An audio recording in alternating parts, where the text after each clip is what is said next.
Depression. It's one of the most common mental disorders in America. However, it is often left untreated. Over 40 million people suffer from depression and anxiety. Most cases, however, are found in college-age students. About 25% of college students experience mental illness of some form, and primarily that would be anxiety and depression. But what happens to students when they're experiencing these symptoms without the proper treatment? I spoke with two Palm Beach Atlantic University students, one male and one female. They shared their experience with depression and anxiety and what they used to cope with their symptoms. Because of the sensitivity of the topic, they wish to remain anonymous.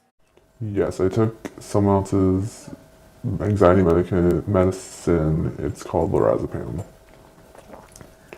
It definitely hindered it. It helped a little with the anxiety, but everyday functions, I was way too tired to cope with anything. I was too tired to study, too tired to walk around. It was just way. For non-diagnosed students suffering with these symptoms, a new trend has started nationwide. A study was actually done at the University of Kentucky, and they found that approximately 30% of students were abusing or misusing Adderall.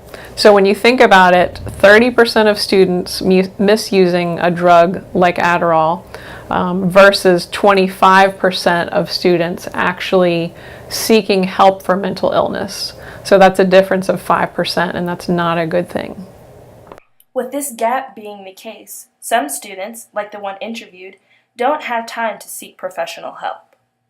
I never made time to go see a doctor. I've always tried, but school or work or other obligations got in the way, and I never made it a first priority. So I just took what was easy at the time. However, those who have had help can see a real difference.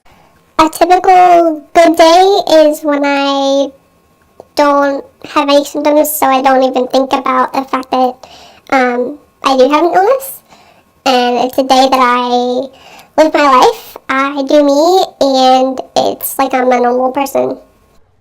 Some patients who suffer from these illnesses believe that the public does not take depression and anxiety as seriously as they should.